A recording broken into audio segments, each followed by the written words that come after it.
Hey guys, welcome back to my channel. In today's video, I'm going to show you guys how to create this simple expense tracker which is linked to a Google form using just 4 formulas. So what's great about this is that it works equivalently to an app. You can just create a Google form shortcut in your phone and you can just click into it and key in just 2 information, the amount that you spend and what category you're going to classify it under, and instantly Google Sheets will be updated with whatever information that you have keyed in the Google form. And it's fully customizable and completely free. So let's dive in. Okay, so the first thing you want to do is to open up your Google search engine and then click on the Google Apps, scroll down to Google Sheets, and once you are in the page, instead of clicking on the blank spreadsheet, we're going to click on the first free template here, which is the monthly budget.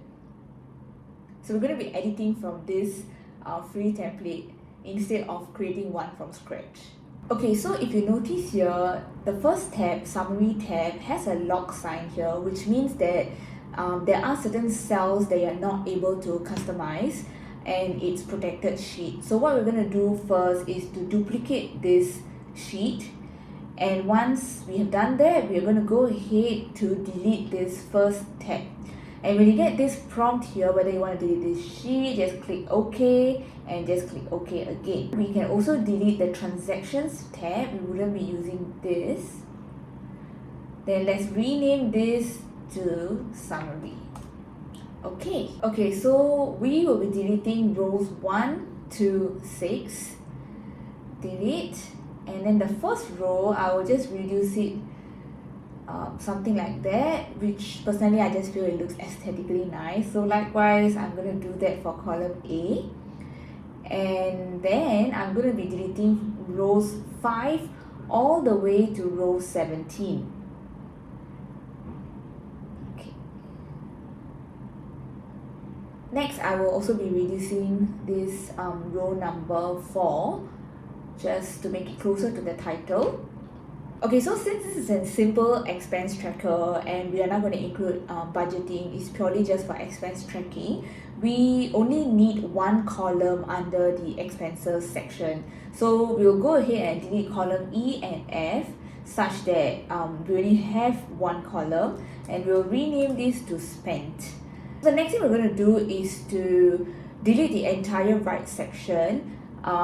So before you delete the cells, if you scroll down until cell I-22, you can see that there are formula in it. So we cannot just delete until this row 14. We have to delete all the way till the last row of 22. So we're going to highlight F2 all the way to J22.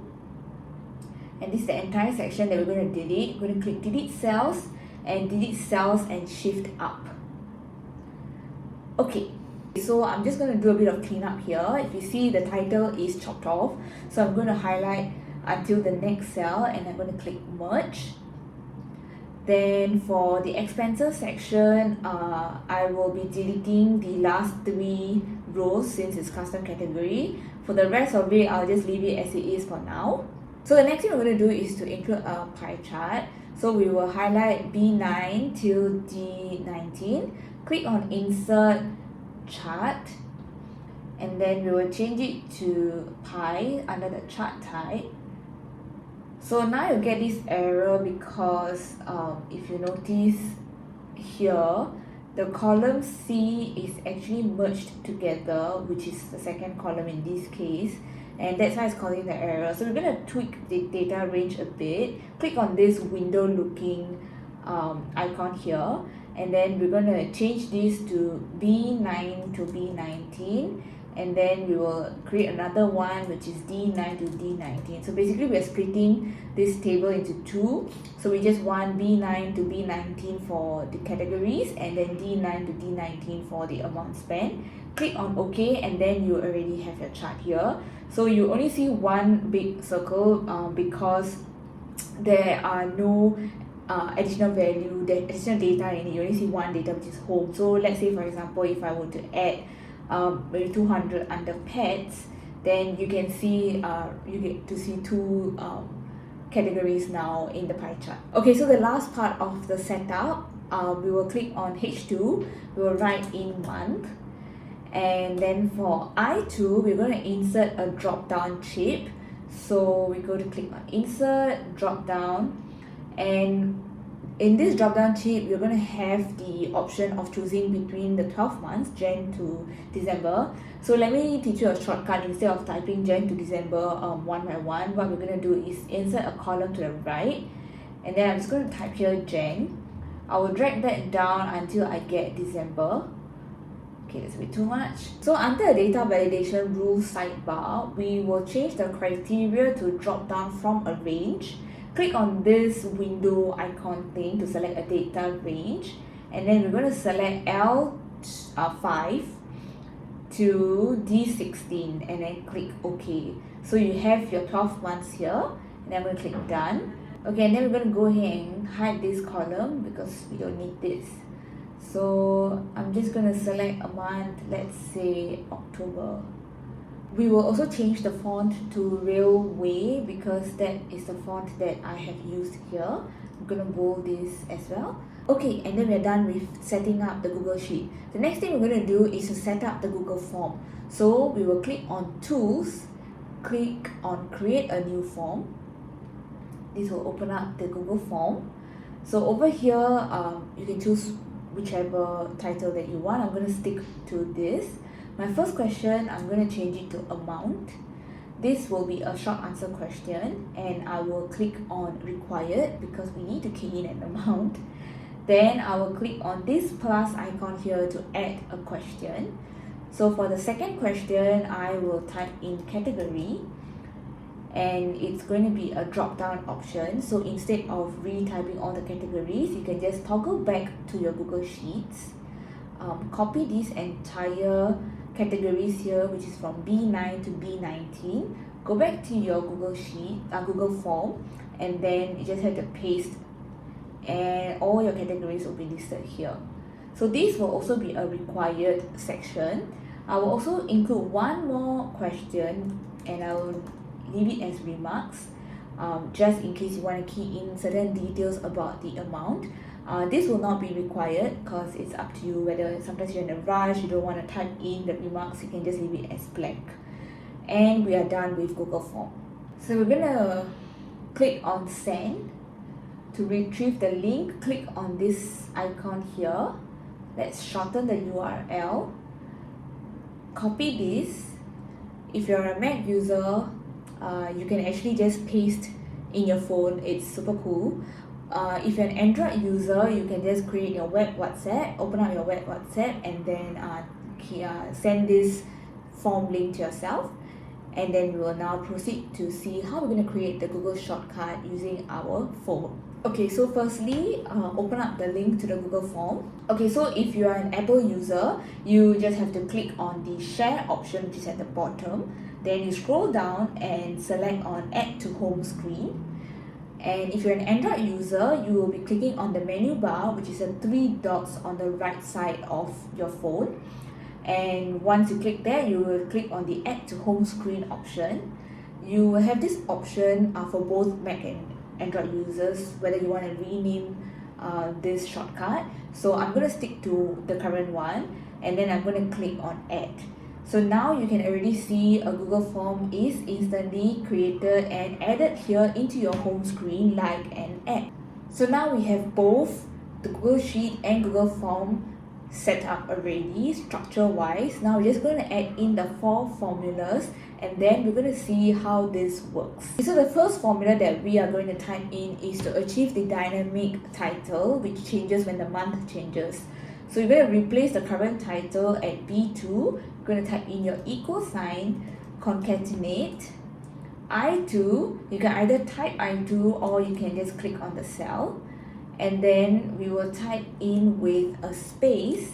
We'll write overview or any other word that you prefer and enter.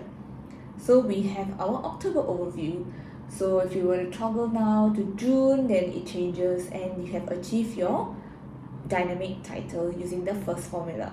So the next 2 formulas are going to be in H3 and I3, where we are going to key in the formula to retrieve the start date and the end date of the selected month. So we need these 2 dates because whatever that we key in through the Google form that is linked to this Google Sheet, we need to retrieve and filter out only those transactions that fall into the selected month in this Google Sheet.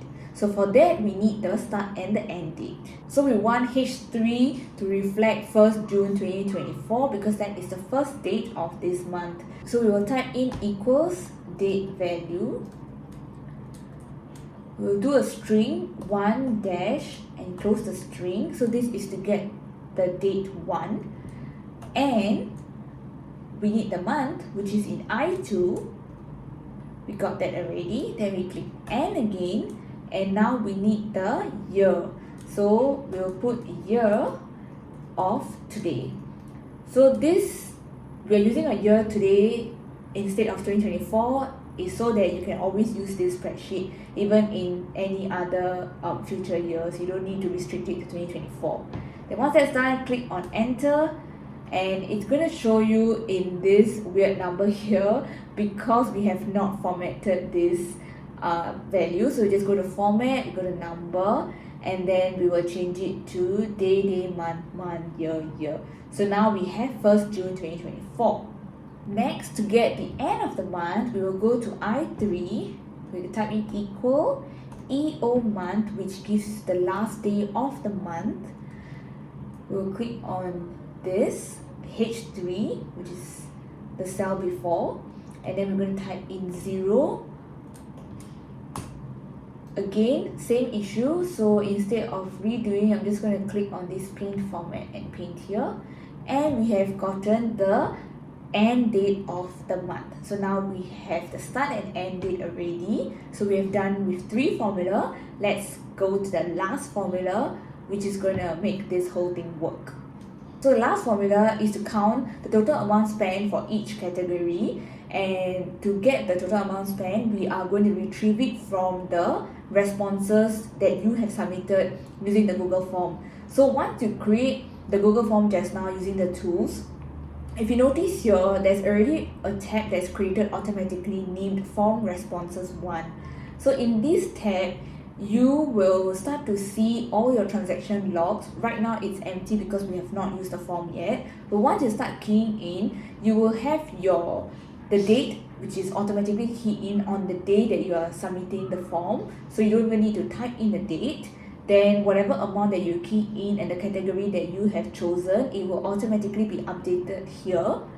And through the formula that we're going to type in now, we will be filtering this whole entire transaction log to the specific month, and it will match the specific expense category. So that's what's going to go into each of these cells from D9 to D19. So in a way, basically this form, you can use it forever, because when the year changes and the month changes or whatever the situation is, this formula has already narrowed down to select amount tagged to the category that falls between the first and the end date of a starting whichever month that you select. Okay, so let's go into the formula. Firstly, we're going to type in equals sum is. So the first thing we're going to do is to find the amount that we're going to sum, which will be column B of the form responses 1. So we're going to sum this up based on 2 criteria. Firstly, that it falls within the time frame of the selected month, and it has to match the category that is in the summary section. So we want it to match the category, which is B9, and we also want it to be we want the date to fall between H3 and I3 inclusive of both the dates. So the first criteria will be selecting column A, which is where the date is going to be, and then we're going to put comma. This has to be greater than or equals to and H3, which means we want to select all the dates that are more than or equals to H3, which is the start date of the month. And we also want all the dates in this column that are less than or equals to and I3, which means we want all the dates that are earlier or on the last date of the month. So now we've already narrowed down to all our June expenses. Next, we need to narrow it down further to suit just that category, which is B9 for food. So we will select this column now has to be equals to B9. So we just type in B9 and we close the bracket. When you click enter, it's going to be 0 because there is no data, but we can test this out. So we go back to form responses 1. I'm just going to type in here 5th June 24. The amount will be $5 and I'm going to select food. So now if you go back to the summary sheet, you can see that it has already changed to reflect $5. So what we're going to do next is to drag this formula down to the rest of the categories. But before we do that, we need to make sure that we lock in the cell for the date, because right now it's not locked, and if you're going to drag it down, then it's going to reference to the wrong cell number. So you want to lock the referencing to this specific cell for the start date and the end date, and the rest of it it's okay. So once we do that, we just have to drag that down, and now everything else will be 0 because in form responses 1 we only have one transaction logged in now. Okay, so now I am going to highlight H3 and I3. I'm going to change the font color to white. So we are done. Now let's just do a test run using the Google form in our phone, and then we shall see how this works. So you're going to go to your phone, open up the Google form shortcut, and then you're going to type in fake data right now. So I'm going to type in $50 for the amount, and then I'm going to select gift as the category, and then I'm going to click on submit. Okay, so now you can see in Google Sheets, instantly the pie chart is updated, showing the large pie is on gifts and the smaller one is on the food for the $5. So the balance also changes now with this new entry, and it's actually giving you a clear view of your financial situation. And that's it. Now you have a simple functional expense tracker in Google Sheets. So I hope that this expense tracker will really help you guys to track your finances. But for those of you guys who feel that this is still a bit tricky and you are not able to create this Google Sheets and you wish that actually this was made for free, do not worry, your wish is actually granted. You can check out my description box below. I'll leave the link there for you to create a copy of this expense tracker so that you can use it for yourself. So do note that once you click on the expense tracker to create a copy, the Google form will also be automatically created and linked to your Google Sheet account. And do not worry, I will not have access to it because you have created a copy for yourself. So whatever that you key in is only for your eyes, and whoever you share it to, it would not be visible to me. So if you like this video, then do like and subscribe to my channel. Do leave any comments if you have any queries. I'm more than happy to help you guys. So thank you for watching, and I'll see you guys in my next video. Bye bye.